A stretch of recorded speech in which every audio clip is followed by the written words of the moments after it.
Tuljapur drugs प्रकरणावरून जिल्हा नियोजन समितीच्या बैठकीत खडाजंगी। खासदार ओमराजे निंबाळकर आणि आमदार राणा जगजितसिंह पाटील यांच्यात शाब्दिक वाद। आरोपी कोणाच्या संपर्कात होते तपासा, निंबाळकरांची मागणी। नांदेडमध्ये खरीप हंगामाच्या बैठकीला कृषी अधिकारीच गैरहजर। पालकमंत्री अतुल सावेंकडून फोनवरून कृषी अधिकाऱ्यांना खडेबोल। महावितरण विभाग आणि पीक विम्याच्या वाढत्या तक्रारीवरून कृषी अधिकाऱ्यांना सुनावलं। कुंभमेळ्यासाठी केंद्राकडून अद्याप किती निधी मिळणार हे निश्चित झालं नसलं तरी निधी कमी पडू देणार नाही, मंत्री गिरीश महाजनांचं वक्तव्य। कुंभमेळ्याचे सर्व कामं वेळेत पूर्ण होतील, महाजनांनी व्यक्त केला विश्वास। कार्यालयीन सुधारणा कार्यक्रमात दुसरा नंबर मिळाल्याचा आनंद। आता 1 नंबर मिळवण्यासाठी सातत्यानं काम करू, सार्वजनिक बांधकाम मंत्री शिवेंद्रराजे भोसलेंची प्रतिक्रिया। सिंधुदुर्ग देशातील पहिला एआय युक्त जिल्हा। एआयमुळे जिल्ह्याच्या विकासात भर पडेल, पालकमंत्री नितेश राणेंचं वक्तव्य। ओबीसींसाठी ऐतिहासिक निर्णयानंतर नागपुरात जल्लोष। राष्ट्रीय ओबीसी महासंघाचे अध्यक्ष बबनराव तायवाडे यांच्या घरासमोर ओबीसी समाज बांधवांनी फटाके फोडून लाडू वाटून आनंद साजरा केला। जय ओबीसी घोषणांनी परिसर दणाणला। महाबळेश्वरमध्ये आजपासून पर्यटन उत्सव। राज्याचे उपमुख्यमंत्री एकनाथ शिंदे आणि अजित पवारांच्या हस्ते उद्घाटन सोहळा।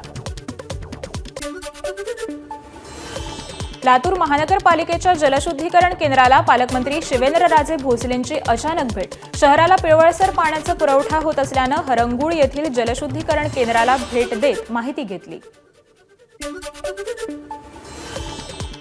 वाशिमच्या मंगळूरपीरमधील अडाण नदीवर बंधाऱ्यामुळे कोल्हापुरी बंधाऱ्यात लिकेज गेटमुळे पाणी साठवणूक होत नसल्याचं निदर्शनास। सिंचनाअभावी पिकांना मोठा फटका बसत असल्याचं शेतकऱ्यांचं मत।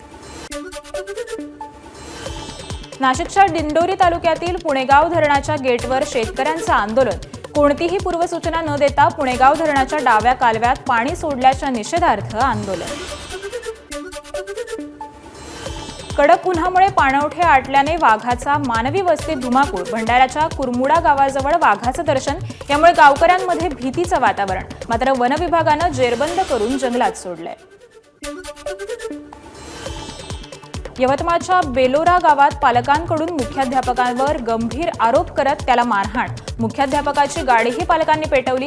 या प्रकरणी अद्याप कोणताही गुन्हा दाखल नाही। अहिल्यानगर शहरात कॅफेमध्ये तरुण तरुणींचे खुलेआम अश्लील चाळे। स्थानिक गुन्हे शाखेच्या पथकाकडून शहरातील 5 कॅफेंची तपासणी।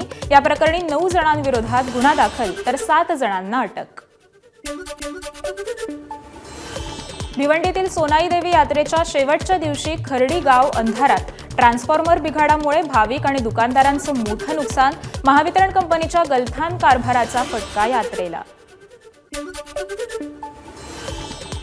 रायगडच्या दिव्यागर महामार्गावर अपघात। पुण्याला जाणारी पर्यटकांची कार पलटी। समोरून येणाऱ्या मोटारसायकल स्वारानं हुलकावणी दिल्यानं कार रस्त्याच्या कडेला पलटी झाल्याची माहिती। सुदैवानं जीवितहानी टळली आहे।